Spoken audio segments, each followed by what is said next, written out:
Hi, my name is Alan, and this is a piano tutorial just discussing about the key of a song. It's quite a complex subject, so just try to focus and hopefully you pick up some things from here, from this lesson. So in my previous video, we discussed that an octave consists of black and white keys containing 12 possible notes, which we commonly refer to as C, D flat, D, E flat, E, F, F sharp, G, A flat, A, B flat, and B. Now, while these notes sound different from each other when you play them, each of these alphabetical names also represents a family or a group of notes that help define the underlying tone of a song. And this is what we call the key of the song. Because there are 12 different sound possibilities from these 12 notes, there are also therefore 12 different keys. So when someone sings or plays a song, and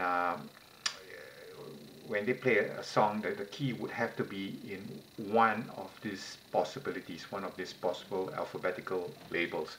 It has to be in C, D flat, D, or B flat, or A flat. There are no other possibilities, okay? So there are only 12 possible keys. Now, when we talk about song's key, it's not to be confused with a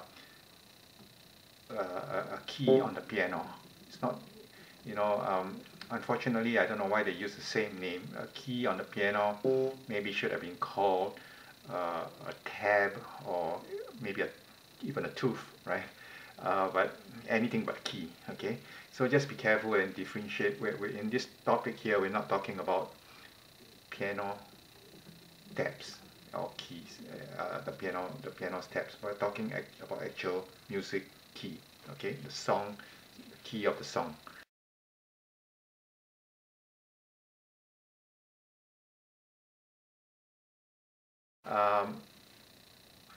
Now, let's assume a pianist always played a popular song like Amazing Grace in a key of C, okay? You know the tune, right? But then he suddenly gets together with a singer who says she's more comfortable singing this song in a higher pitch of D. So D meaning here, okay?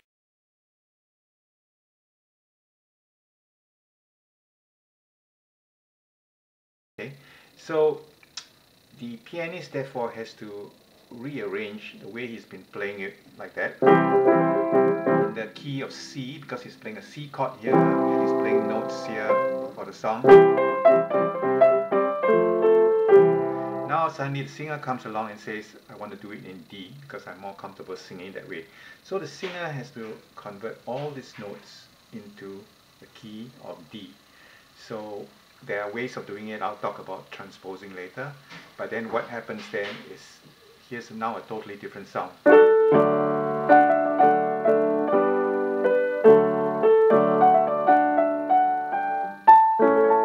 Okay, and even another singer might come along and say, no, I don't want to do D, I want to play F. So then the pianist has to then convert from his original C key to F now. So it goes like that.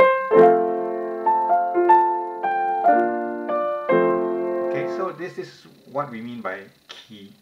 So keys mean, there are family of notes you have to play and chords that are different from another key, which has its own corresponding chords and notes. Okay, and there is a way of converting from one key to another. It's quite a simple way, and we'll talk about that in a different video.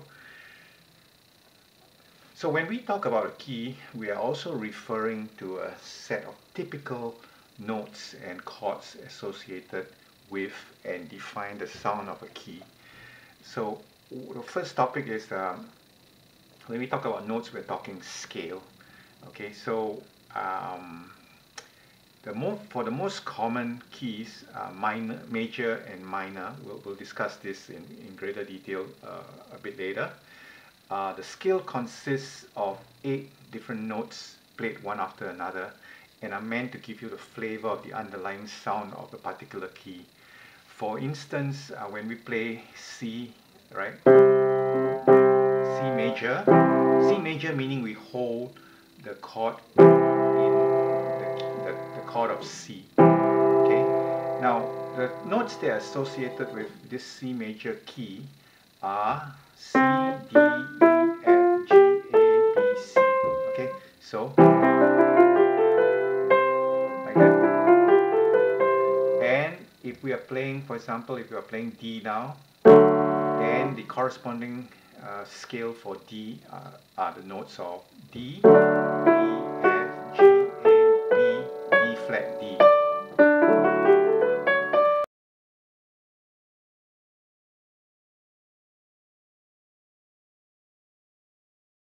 Notice that they sound correct. If I was holding a chord on D, any of these notes would sound correct. However, if I suddenly slip and play something there, see, it doesn't sound right at all. See, so it's got to be corresponding to the major key of D. So there are 8 notes that are correct for that key. Okay, so it goes like that. So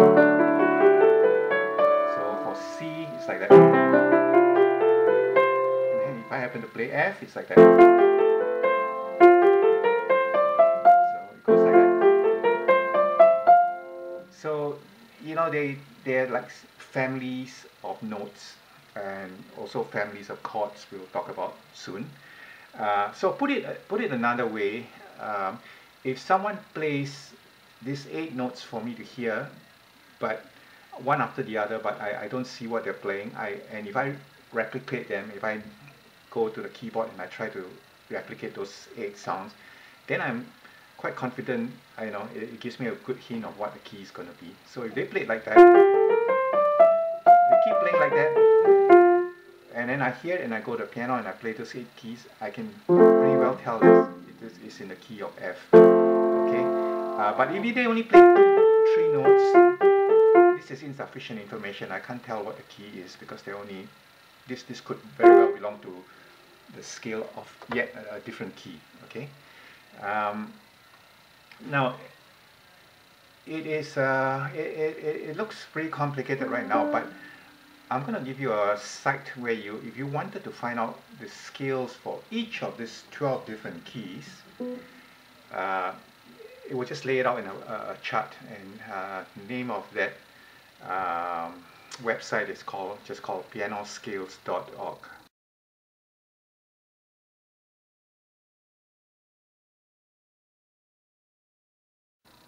Okay, and there you'll be able to refer to all the 12 sets of scales that you want to. Now the next subsection here, I want to just talk about 2 types of keys that set the mood of a song. These 2 are the most common types of keys. One is called major and the other one is called minor. They refer to the overall tone created by both the root chord that you use on the left hand and also the notes that you play on the right hand. So a major key is most common for most songs. Okay, so you could say that this is the typical sound of the songs, and the major key usually sounds very normal. If you could put a description to it, plain or even happy, right? So there's nothing upsetting about it. It's just like that.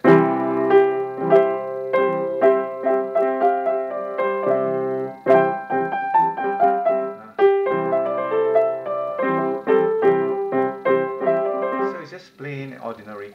However, you can tell there's a difference when you play a minor key.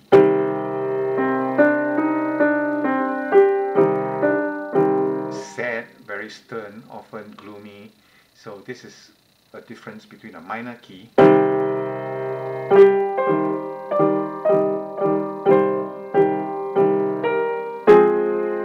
yet another chord that is in a minor.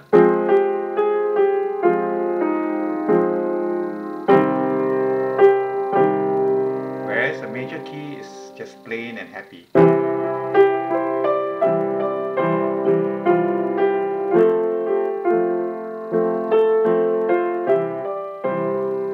Okay, hope you can tell the difference there. So one is pretty serious, minor key, and this one is very plain. So most songs would be either in a major key or a minor key.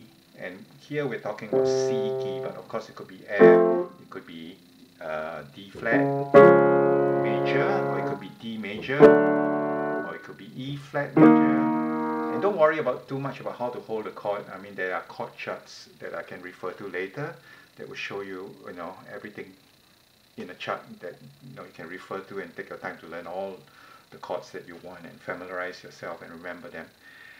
Now, just as we said that there are certain notes associated with each chord, when you play a song in a certain key, there are also some chords that typically are associated with the key.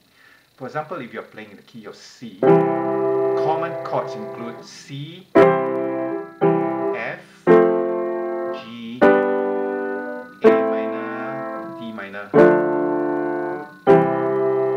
So in a lot of songs, when the key is in C, you will find that these chords are often played in association with the song. Okay, so let me go from here, A minor, and then go to F, go to G, and another song might go this way, go D minor, E minor, and then A minor, depending on the arrangement of the song. But what I'm trying to emphasize here is that in the key of C, there are certain chords that are associated with C, and then if you go to F, there are also certain chords associated with F, as if it was like a C, except that it's played in F. Okay. Now let me just see. So in a nutshell, when we talk about keys, just remember there are 12 possible keys based on the 12 possible notes in the octave here, and then it repeats itself. So we don't really be too concerned with octave. We're only talking about just here as an example. Okay, so there are only 12 possible notes and then 12 possible keys, and each key typically is either a major key or a minor key, and each of these keys in turn have 8 notes that form part of the scale. So the scale gives you a clue of what the key will be, and also each key has a bunch of chords, maybe 5 or 6, that are typically played when you're in that key. Okay, so we talked in terms of a C major chord, and then there are A minor, and then F. So these are just typical chords associated with the key when it's in C. Now don't worry if you didn't completely grasp some of the above concepts of what a key is. When we start dissecting a song by hearing, things will gradually become clearer. Okay, hope you enjoyed this lesson about keys. Thanks for watching.